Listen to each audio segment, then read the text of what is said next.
pilot out from your back door, kicked an old can 50 miles or more. Written right there on the side of the can, there's a little bird of heaven right here in your hand.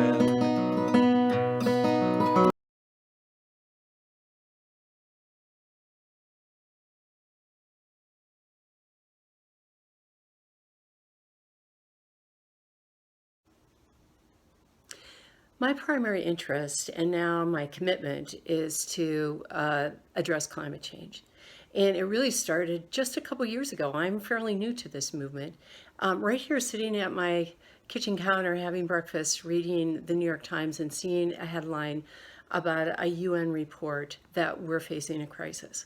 And I started reading it and I just got overwhelmed, thinking, oh my gosh, but I can't take this on. I don't have time. What can I do? I really don't get it. And then I went to, yeah, but if I don't, then what? And I realized that I was feeling somewhat immobilized by this, even traumatized to a certain extent about my fear. And finally, I just said, do something. And at the same time, got a notice about a meeting being sponsored by the Minnesota Interfaith Power and Light about community solar gardens. So I went to this meeting. It was for St. Paul, so it was my community. And there were like close to 100 people there. Everybody was interested in doing something, and people were organizing. And community solar gardens just seemed to be such a great opportunity for all of us to participate in. So I got more involved in looking at community solar gardens, solar. I joined the Unity Sustainable Living team. I started learning and realizing everything we can do by thinking about how to decrease our waste, decrease our energy use, really look at shifting our transportation. We had a hybrid, but starting to look at electric car. So I started feeling more energized and more empowered. But a big change happened for me when I went to the climate strike, the youth-led climate strike last September, and realized, oh my gosh, what is happening and what we need to have happen is a movement. We need to change public policy. We need to change the culture, particularly in this country, and the political will in this country. And I was inspired and began to do more about and thinking about what does movement building look like. And I've been working now as a volunteer with Minnesota Interfaith Power and Light as a movement builder. To help other UU congregations to work around policy, to work around systems change. And now with COVID, I have to say, I'm really getting motivated and inspired to look at how can we use this as an opportunity to change our culture. We're changing our culture, we're changing our habits, our daily habits. And if we can do it around COVID, and the coronavirus hitting us this way, as a society, we can do it in support of climate change. So I'm inspired. I hope you join us.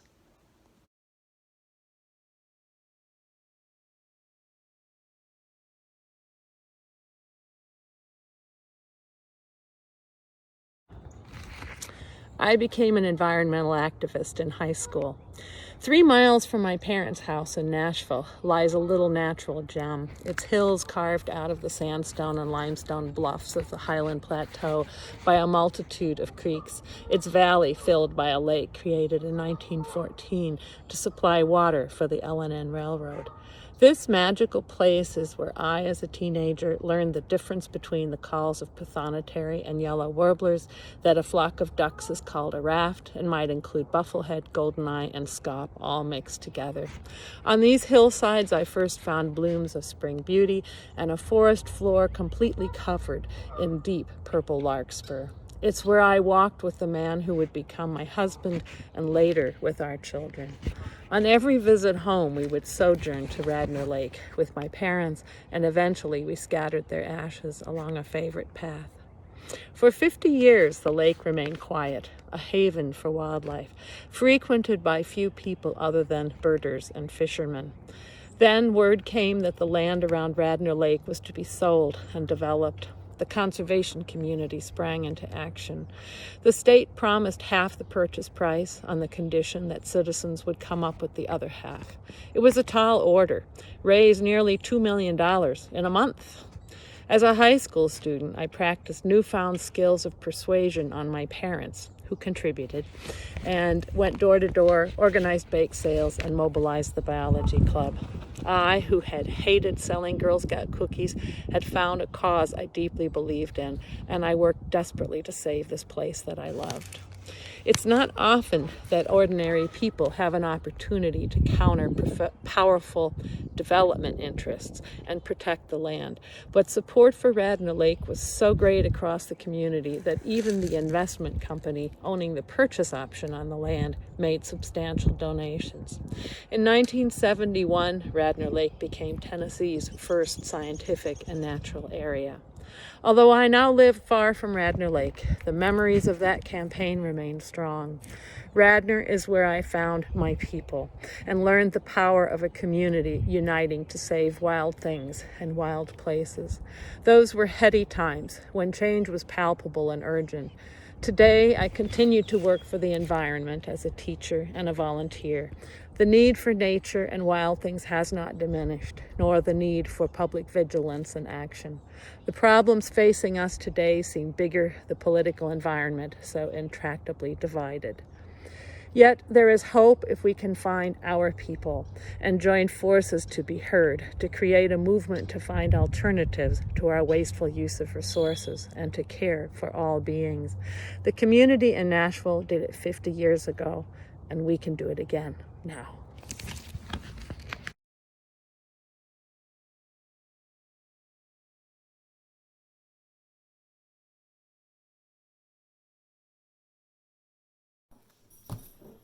So the goal here for this video is to talk about what in our life inspired us to do any environmental action or to care about the environment, and what drives us to do the sustainable work that we're doing. And for me, it's been a journey. It's been a process. So it's not like any one thing. There's a few things that stand out. I was in a key shop early in my beginning my business, and this very well-dressed young man was in the key shop, and we struck a conversation, and I asked him what he did, and he said he was a minister. And I said, "Oh, you're shepherding good people in the world. That's great." And he asked what I did, and I said, I'm a landlord. And he said, "Well, you're in a position of power. Do you enable or disable?" And I thought, wow, that's a great kind of a way to look at things. And so, with much more processing than I've got time here to do, it's kind of been a rallying cry. In everything I do, am I enabling or disabling? Am I bringing up for generations, or am I taking away? And so in communication, and I've strived and failed and strived again to do better. And so I looked at my business and I thought, wow, this is a tool I can use to leverage my existence for changing things on the environment, on making buildings more efficient, on using resources to donate to groups that were doing work that I couldn't, to expand my influence basically outside of my direct action, but also what I was doing on a day-to-day. So in my life, in my home, I've looked at how we live, the energy we use, how we build our house, how we use our yard, our resources. We got rid of grass, and all that stuff. So I'm looking at the impact that has. And one of the things about COVID-19 that showed us is that within a few days, we had clear skies. We had the people who had never seen a blue sky in China before suddenly see what a blue sky looked like. And it's like, with collective action, we can change anything we want to change as long as the value is there. And COVID-19 shows that our lives depend on our actions and our interactions with each other. And that's the same thing with the environment. It's just maybe longer term, it's longer out there, the ramifications, but we're seeing the effects every day in the news on weather and everything. So we should be reacting with as much urgency right now on the environment as we do And I've been in panic mode since the 2000 election, when I really got an education on the environmental state of the world. So get busy.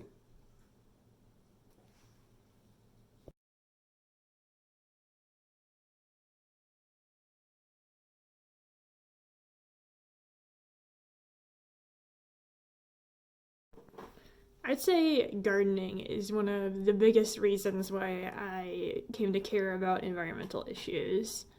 The idea that I can poke a seed into the ground and it will grow into a living being is a miracle, and I don't stop and think about that enough, but it really is.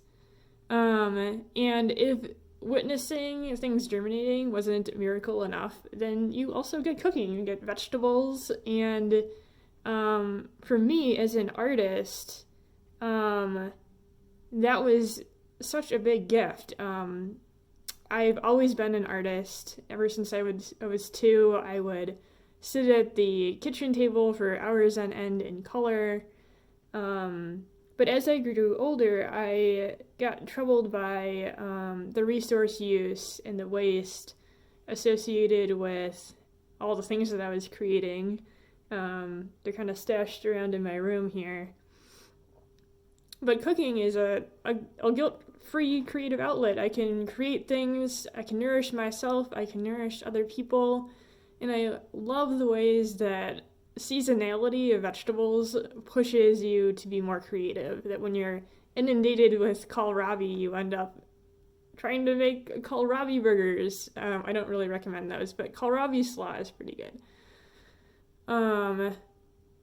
And to think that these are beautiful ways that we can nourish ourselves, and yet oftentimes that's not what we're doing, that we're using pesticides that pollute waterways and that have greenhouse gas emissions associated with their production. It makes me sad and it makes me angry. And I can imagine a different world, a world where there's more community gardens, where organic and humanely raised food is accessible and affordable for everybody. And I can imagine the impacts that would have on people, of deeper connections with the earth, with your neighbors, the feeling of witnessing the miracle of creation and growth, and not only witnessing, but really partaking in it, partaking in creation. It is one of the greatest joys of being an artist, and truly one of the greatest joys of being a gardener.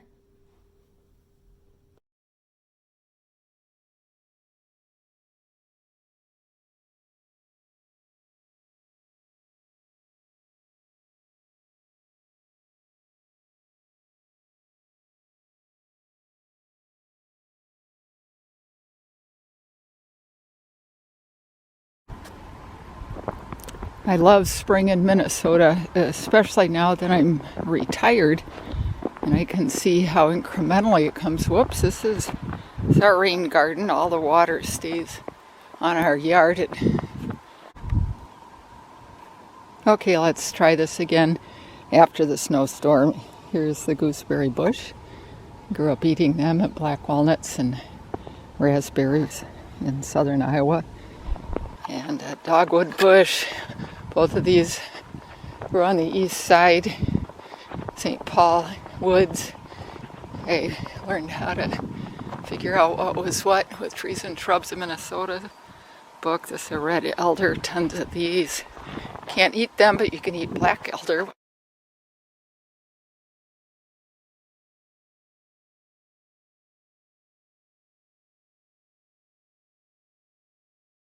I grew up Methodist, so we learned we're the stewards of the earth. So if a plant grows and likes it somewhere, I try to keep it there, especially if it's good for pollinators and if it's on the endangered rusty patch bumblebee list of preferred plants.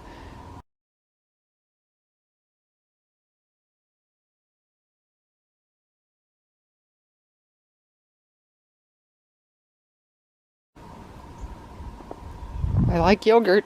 I have 72 yogurt tubs full of potting soil and native plant seeds that are growing just like they would in the woods and the prairie.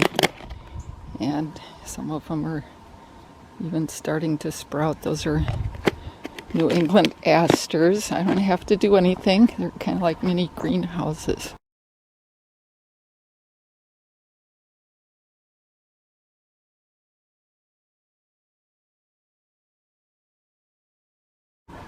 I'm now a member of the Church-Unitarian Sustainable Living Committee, so maybe some of these native prairie plants will be used to upgrade the children's area garden.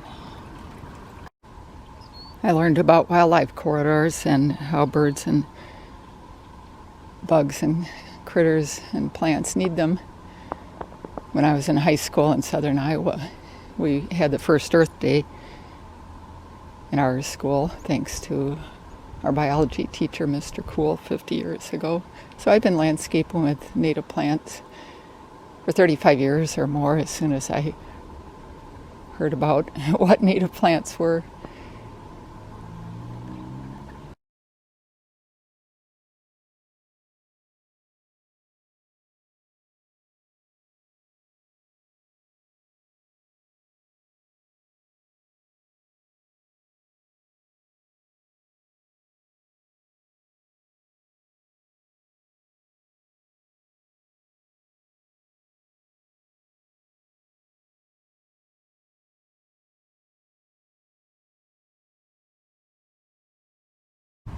I must be doing something right with my landscaping because I've seen 6 endangered rusty patches in our yard, verified by the experts at Bumblebee Watch.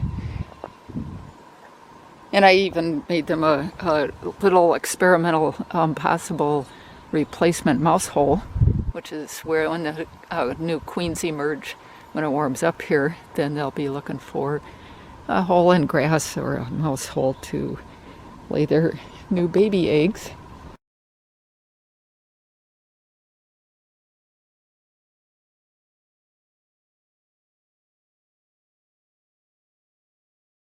My hope for the future is that more people who are taking care of farmland and industrial areas and parkland and our residential areas become aware of all the nature that we've lost that should be here and learn about it and how to put it back.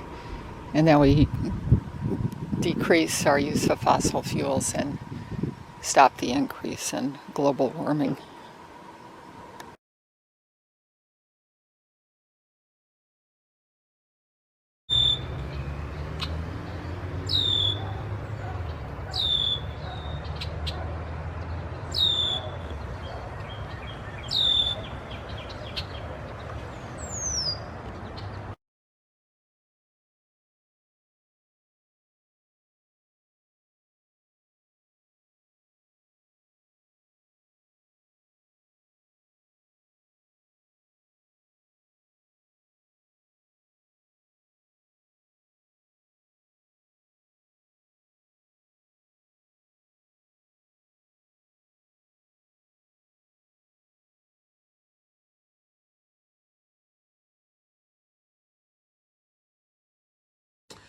Hello everybody, this is Anna Newton.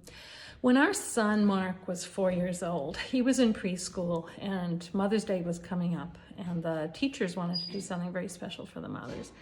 So they recorded in the kids' own words their recipes for the favorite foods they like to eat. Most of the recipes went something like this. You open the box, you empty it into a pot, you stir it, and you eat it. Mark's was a little different. He was explaining how to make spaghetti, and the first line was, first you grow the tomatoes. First you grow the tomatoes. Do you realize how remarkable that is? In an age when kids thought food came out of a box from a grocery store, he had made the absolutely vital connection between the tomato plants, the living plants that grew in our garden, and the food he was eating.